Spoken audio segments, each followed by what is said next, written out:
Hello everyone and welcome back to Wedding Chat. So today I'm going to be doing a DIY with you and this is something that I used in my wedding, which are paper cones. Now these are sheet music paper cones and this is used for on your exit.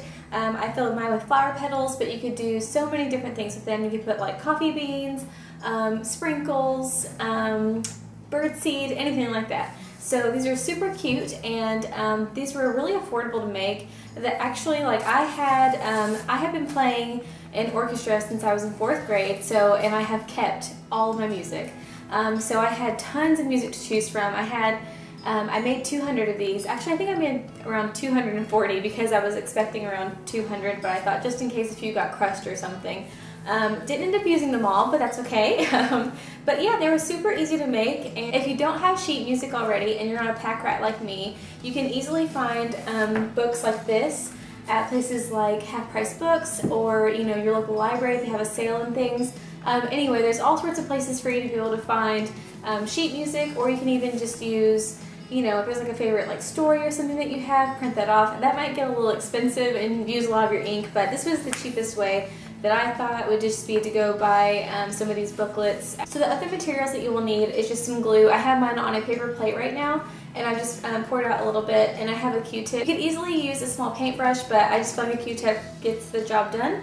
And you'll need some scissors, and if you want to test this out first by using just a sheet of paper, go ahead. I just did that. It kind of helps you to guide it and get the feel for making the shape of the cone. It's really easy to do once you get started. I feel like the most important tip is just to make sure that you kind of close this off as much as on the bottom. It doesn't matter, there is like a little like hole and thing that's just going to happen.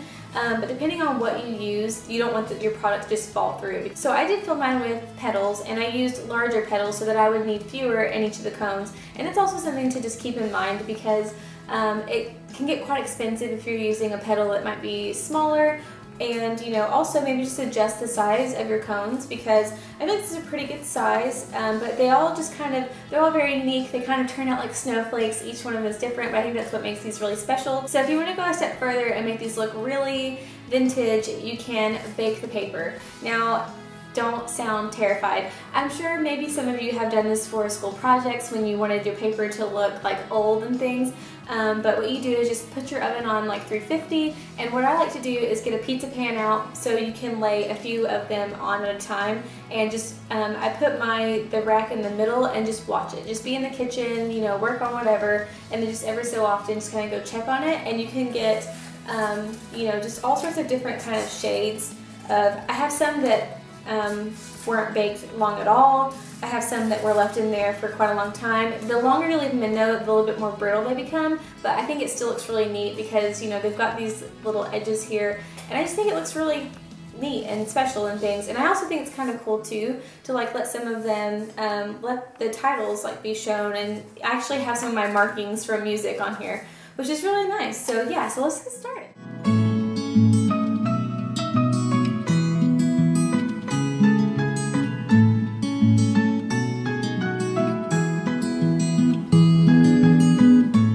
So I baked the paper for about 10 minutes. I think it gives it a nice like off-white kind of cream look, and the edges are starting to look a little bit darker, which I think looks really good. I did a close-up of those, so I'll let you see. And then 15 minutes gets it looking very antique, and I think anything longer than that might be a little bit too much.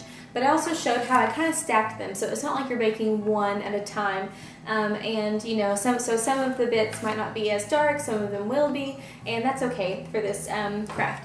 So I'm going to set these others to the side, and we're going to get started on making the cone. Alrighty, so what you're going to do is you're going to take your sheet and you're going to kind of turn it like, you're going to put the lengthways against you and put your finger at the corner. And then just kind of roll in like a cone. Now I just kind of mash down, so I see what I'm going to cut off, and you can mark this if you want to, but you can kind of see as well where it's going.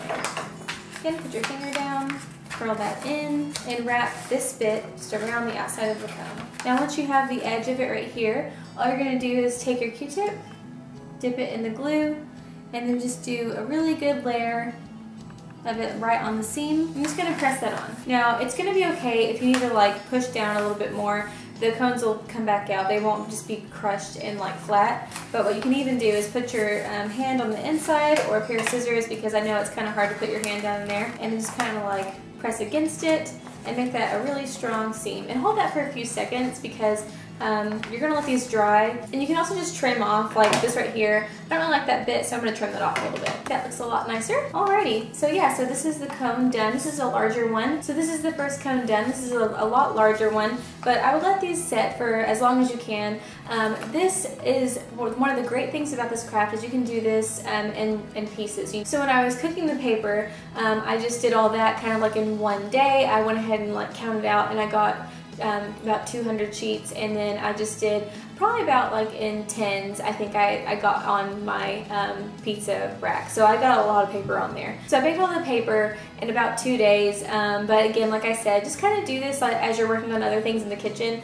Do be mindful, because it is paper in your oven, but you don't have to bake it if you don't want to. So this would be, that would actually save you some time if you don't. So yeah, so then so my suggestion is just kind of do this in parts, you know, don't do this all in one day. So bake the paper, and then, you know, once you kind of have your first cutout, right here you have a stencil. So you could even have someone help you just like cut out all the shapes, and then one person roll. That's what my fiance, my mom, I think my little sister kind of helped, and we got these done in no time.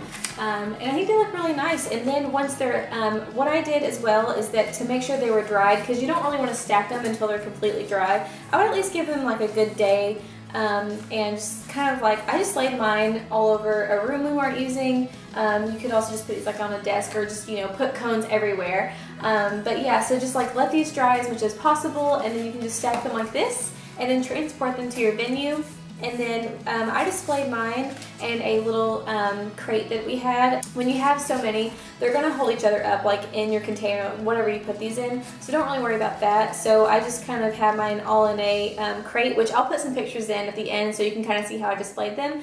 And then it was actually my brother-in-law who, I think it was my brother-in-law or someone put the flowers in for me. And I think it looked really nice. So this is just a really creative way that you can, you know, also just personalize your wedding if you have the time. This is a great way to personalize your wedding, again, especially if you're music lovers, or if you just really like music, you know, just go buy the sheet music. But I think this is great. I really liked how it was another personal touch, and it was also just really fun, especially if you like crafting like I do. But yeah, I hope you enjoyed this video, and don't forget to subscribe, and I will see you next time on Wedding Chat. Bye!